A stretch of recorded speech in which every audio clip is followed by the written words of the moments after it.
going on, everybody? Welcome back to the TJR Auto channel. My name is Tyler, and in today's video, we're finally going to be getting the goat back on the road.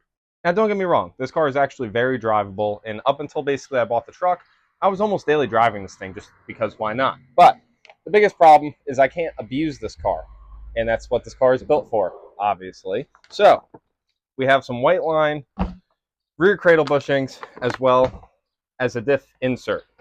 Now, hopefully, between these two little baggies, hopefully it doesn't fight us too much going in. And on top of that, this should get rid of the issue of the rear end moving so much that the drive shaft is actually hitting the trans tunnel. Now, for those who have seen the previous video where I replaced the axle under this car, I found out the hard way that the noise I was having under wide open throttle acceleration wasn't the axle making noise. It was actually the whole rear end is moving over an inch, and the drive shaft right by like the rear pinion flange thingy, you know, that guy back yonder, it moves up and it actually is hitting the trans tunnel, which is no bueno. Now, the car didn't always do this. When I had the LS1 in it, I beat the living shit out of this car every day and I never had an issue. This only happened after doing like a handful of wide open throttle pulls with the 6-liter. So it's hard to say if all of the old abuse finally got to it, or the 6.0 is just making so much jam that it's a new issue. But anywhoozins, let's get her up in the air. Let's figure out what we're doing and go from there. Well, our wannabe Beamer is up in the air. We have the jack on the diff just in case. Jack stands under the pinch weld, which I absolutely hate, but there's not much else I can do about that. And the front wheel is chock. So we should be about 50% safe. So I'll take that. It's a pretty good margin. But this is where our rear cradle bushing, subframe bushing thing is. There's one here under this big guy, and then same on the other side. So essentially, there is 3 bolts that hold on this plate, and then the center bolt is what actually holds, I guess, the subframe to the body or the chassis of the car. So what we're going to do is knock these 3 bolts out and then try to get this guy out. And we are going to try doing this one side at a time so that I don't have to realign the cradle. Now, what I'll do is, as I'm taking this apart, depending on where I can put a scribe mark or, draw with a marker to try to put, some reference marks so that we make sure the rear subframe doesn't move at all. They do make a fancy big, cradle alignment tool, and, me, your boy, I'm a poor boy, so of course I didn't buy one or rent one, but this shouldn't be too bad. It's going to be horrible, I bet.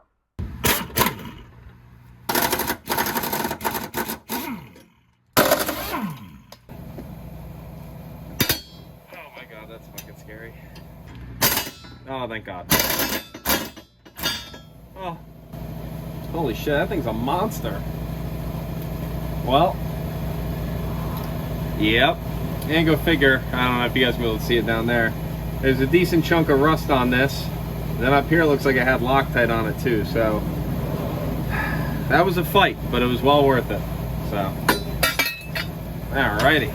Let's see how much this subframe moves when I lower it.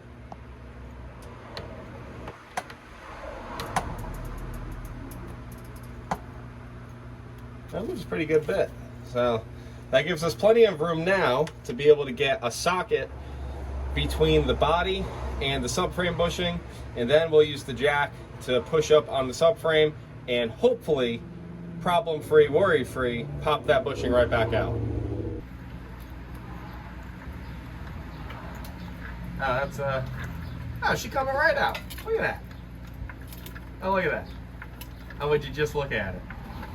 How would you just look at it? Oh, this is scary.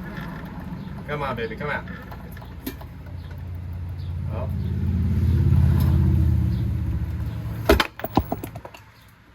Wow, I'm surprised I didn't take my phone out. You guys had a front row ticket to that one. Holy shit.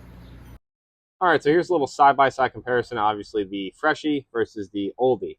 Now, this does have a good bit of movement. It's hard to do with one hand. You can see in these areas where it's not as supported as, let's say, this way and this way. These 2 areas are definitely weak points. This thing is just old, crusty, had a lot of wiggle room to it, and we can see actually the bushing is separating, or at least this top rubber piece is separating from like the bushing holder, I'm going to call it. So, yeah, this is just rough. And then obviously, again, our little top collar thing is just this flimsy piece of shit.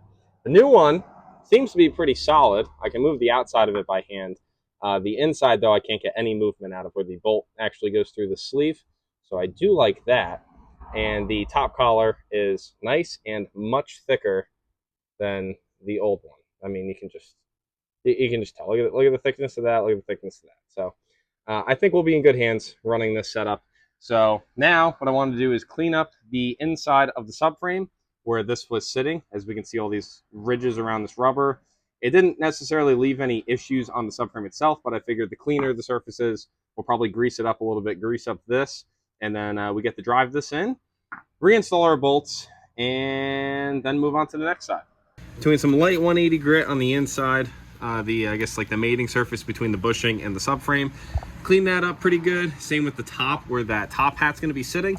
And then I put a little bit of high temp red like grease on the bushing itself and then also inside of there. Part of me thinks it might fight me going in with that. Part of me also thinks it's going to help with kind of sliding it in place. Like I said, I put a very thin coating on it just to try to help glide it in. So now we'll use this jack with the 4x4, try to spread the load evenly on it.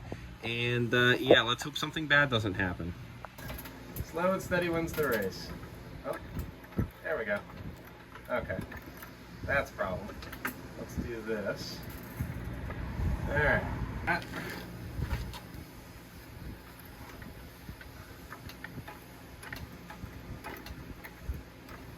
And boom.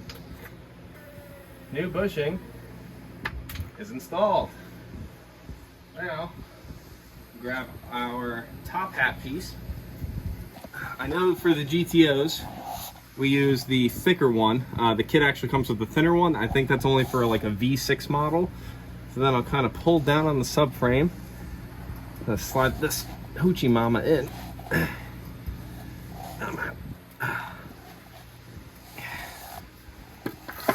It's gonna take a little bit of effort. Oh, there we go. Oh, nope, overshot it. God damn it. I had to use the pry bar, kind of pry the subframe down a little bit, reach my hand up behind it, get that top hat in. Really wasn't a big deal. You're probably supposed to put that in as you're installing the bottom bushing, but either way, it's done, so that's fine. Okay, so I ended up lowering the subframe down a little bit and then having to kind of push the subframe around to get the bolt to line up, then got it a couple threads in, and here we are. It's you know, basically ready to be tightened up. So I think what I'm going to do is jack up the subframe most of the way, because right now I can get a finger behind the top hat, so I'll probably go up a little bit more with it, and just so we're not stressing out the bolt, we'll run the bolt almost all the way in. I'll get our 3 other bolts on this plate aligned, get them in a few turns, and then we should be good on this side.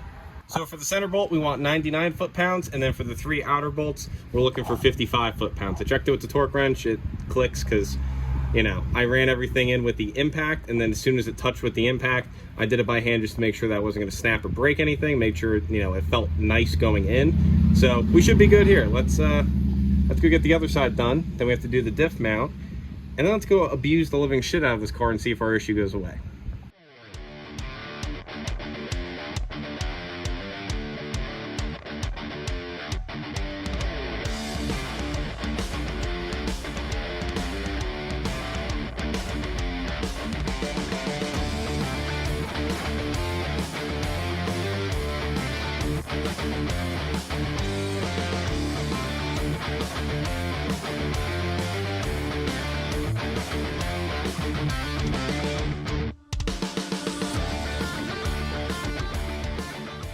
I actually just pushed this one in by hand, and I did do the top collar. You won't be able to see it, maybe.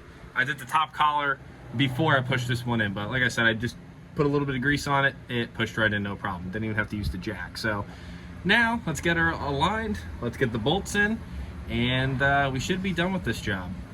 All right. Well, got her torqued in. Everything went as smooth as possible. Probably took about half the time to do this side than it did the original side. Let's not look at my scored drive shaft, but we should be all good with the subframe bushings. I'm not gonna do an alignment tool, I really don't care, but I did some measurements in front of the wheel to the wheel, you know, from the tire to the body metal. They're pretty damn spot on both sides, so I'm gonna call her good. we probably can't see anything from back here. Now you're not gonna be able to notice shit. The car isn't even sitting level. But anywhoosins, now it's time to do the infamous diff mount. So I have a little bit of weight on the rear end, but most of it is focused on the pinch welds up yonder. So what we need to do is, there's 4 bolts, 2 here, 2 on the other side, that mount essentially the diff to the chassis. So we're gonna pop those 4, then we can let down the jack, which will let this down. And I believe there's 1 or 2, yeah, 2 bolts in there. And then this whole mount thingy comes off, and I believe we just changed the rubber inside. So let's get it.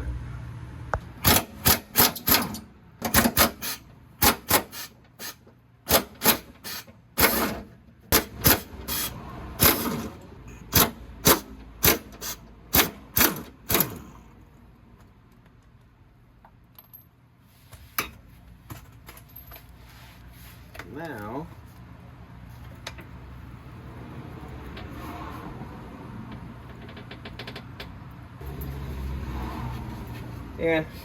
yeah, she got a bit of wiggle room, I'd say.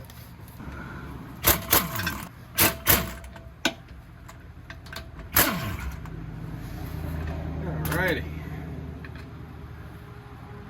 Oh wow, yeah, that looks like shit. Yeah, I don't know. That doesn't look too crispy fresh to me. So I guess we got to figure out now how the hell this thing works. I think I might just pop in to help stiffen this, and I think you leave the original. I don't know. I'm sure these bushings I've replaced so far, including this, are probably supposed to be they're supposed to be soft. You know, it's a factory bushing, but to an extent. I mean, these are also 20 years old. They've probably never been replaced by the looks of it. So yeah, she got some wiggle to her. So hopefully this insert, like I said, it looks like it just pops right into here. We throw it back on, and should be good. All right, I finally got the insert pushed into the diff mount. It's hard to say if the fitment is like too good or if it's not made right, but I definitely can't get these edges to go anywhere. It probably took me a solid 10 minutes of finessing this thing to actually get it to even push in. And at that point, I had to beat this thing in. It would not just gently go in, even with it being greased. So, I don't know. I'm just gonna act like these corners aren't sticking out, and we'll go throw her back in. All right, put about a mile on it. Feels fine, nothing weird going on. I already opened it up in second, you know, kind of leaned into it, whereas before I know it would rub the drive shaft, now it's not. So, we'll do a decent pull, first, second, maybe third, and see what it does. I know it was definitely a problem at first and second. It wasn't a problem in any other gears. So I don't necessarily care to spin the tires really hard right now, just God forbid, but